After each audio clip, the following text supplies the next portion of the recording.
Already one move on the board, and I think that gives us a clue. Magnus has gone back to his childhood favourite, 1e4.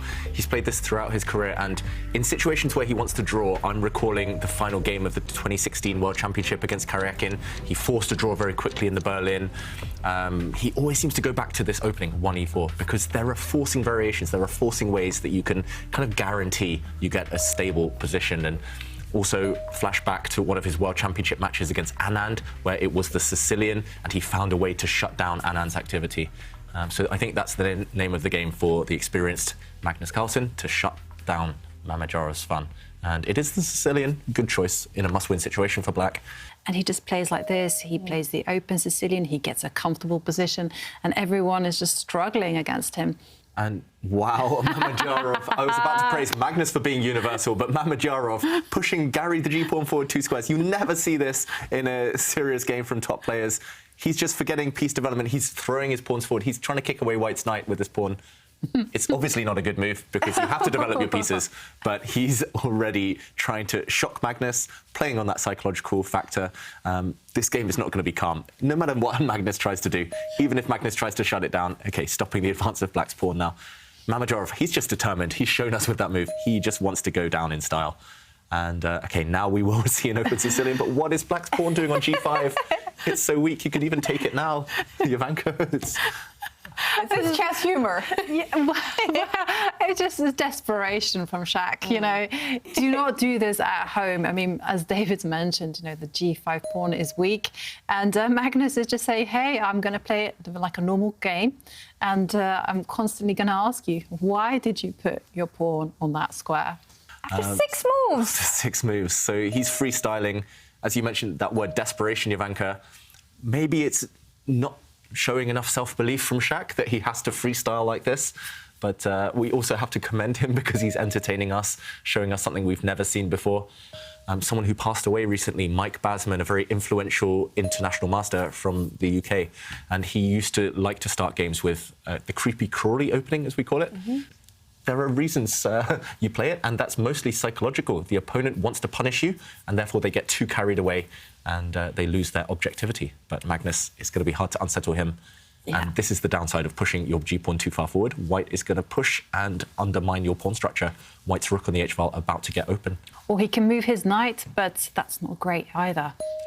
Yeah, he does take this pawn, but even if Magnus doesn't go and capture this pawn with his rook right now, which, OK, he has just done, but even if he hadn't, Black's pawn structure is ruined, it's wrecked.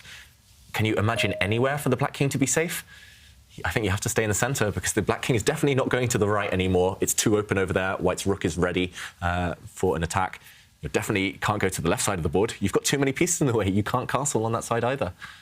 So Black's king is an eternal... I mean, it's an eternal target for White. Yeah, actually, she doesn't even bother. Simple. Just keep it simple, and then White's king is getting ready to castle. The pawn is under fire. Yeah, this position is so ugly, and poor Mamedyarov impressing us so much with that G-pawn push, but this is the reason we don't freestyle in the opening. The consequence is you might get a position full of holes. And, OK, the knight moves to attack this rook, but the rook is just going to shift. You can step up 1 square. It can just step back the whole way if you want to play it super safe. If you just play it safe, retreat the rook. OK, he does blockade in the end, Magnus Carlsen. Yeah, next move, pretty much automatically, you castle queenside. OK, he doesn't. First, he moves his bishop, but he's getting ready to castle queenside Magnus. And when that does happen, that will signal the beginning of the end, potentially, for Mamedyarov. The knight firstly attacks the white rook. OK, he's found a good formation. We've got to give him credit. The rook is going to be forced to retreat.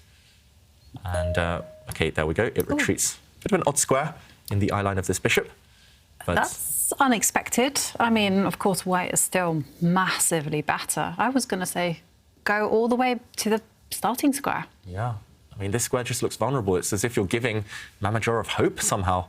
But yeah, if you push this pawn forward to attack this rook and attack the knight at the same time, White can defend that.